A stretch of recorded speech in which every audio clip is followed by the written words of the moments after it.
पद्धति। आज हम लोग संख्या पद्धति पढ़ेंगे, ठीक है। तो इसके अंतर्गत हम पढ़ेंगे प्राकृतिक संख्याएं, पूर्ण संख्याएं, पूर्णांक, ऋणात्मक संख्याएं और धनात्मक संख्याएं, ठीक है। तो जैसे हम लोग गिनती लिखते हैं 1 2 3 4 5 6 7 8 9 10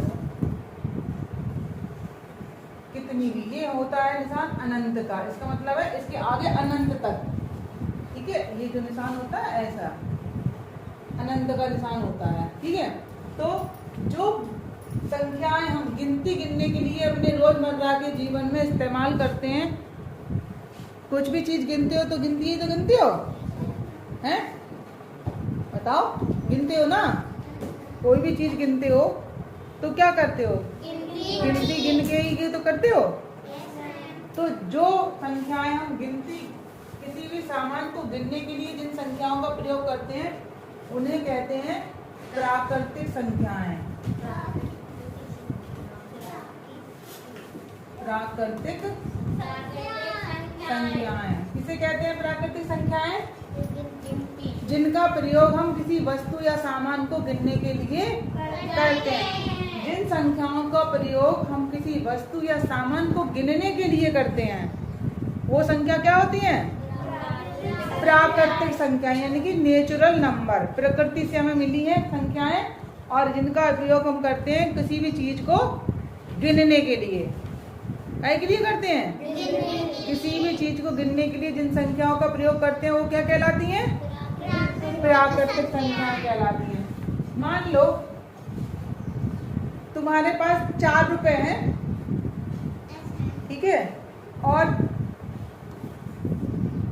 तुमने वो 4 रुपए ममता को दे दिए, तो कितने रुपए बचे? 0। एक भी नहीं, शून्य। क्या बचा ये? इसको बोलते हैं शून्य। कुछ भी नहीं को क्या बोलते हैं हम?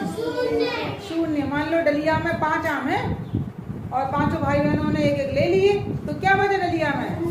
शून्य बचा है। क्या बचा है? शून्य बचा है। तो जब ये शून्य इस गिनती के साथ मिल जाता है, जैसे अभी हमने क्या से लिखी थी गिनती? 1 से, और अब हम इसको ऐसे लिखे 0 1 2 3 4 5 6 7 और अनंत तक। मतलब अनंत मतलब कितनी भी लंबी हो सकती है, इसकी कोई थाह नहीं है। तो जब ये शून्य, ये वाला शून्य जब हमारी प्राकृतिक संख्या में मिल जाता है तो अब ये बन गई है पूर्ण संख्या। क्या बन गई है? पूर्ण संख्या। देखो प्राकृतिक संख्या कौन सी संख्या होती है? गिनने वाली संख्या।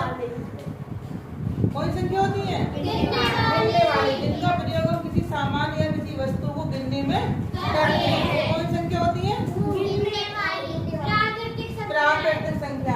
और उन्हीं प्राकृतिक संख्याओं में जब हम 0 जोड़ देते हैं तो वो कहलाती है पूर्ण संख्या। यानी कि जो 0 से शुरू होकर अनंत तक जाती हैं वो होती है पूर्ण संख्याएं, और जो 1 से शुरू होकर अनंत तक जाती है वो क्या कहलाती है?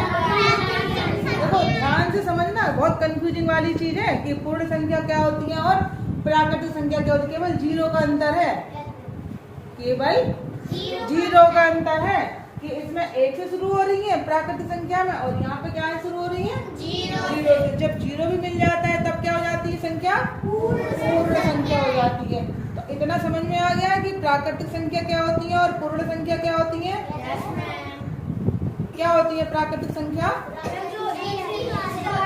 1 से लेके अनंत तक तो शुरू होती है, लेकिन कहाँ में इस्तेमाल करते हैं हम लोग? किसी भी सामान को या किसी वस्तु को गिनने में प्रयोग करते हैं तो वो कहलाती है प्राकृतिक संख्या। और उन्हीं प्राकृतिक संख्याओं में जब हम 0 जोड़ देते हैं तो क्या संख्या बन जाती है? तो बन जाती है पूर्ण संख्याएं। ठीक, इनमें कोई कंफ्यूजन? समझ में आ गया? ठीक है।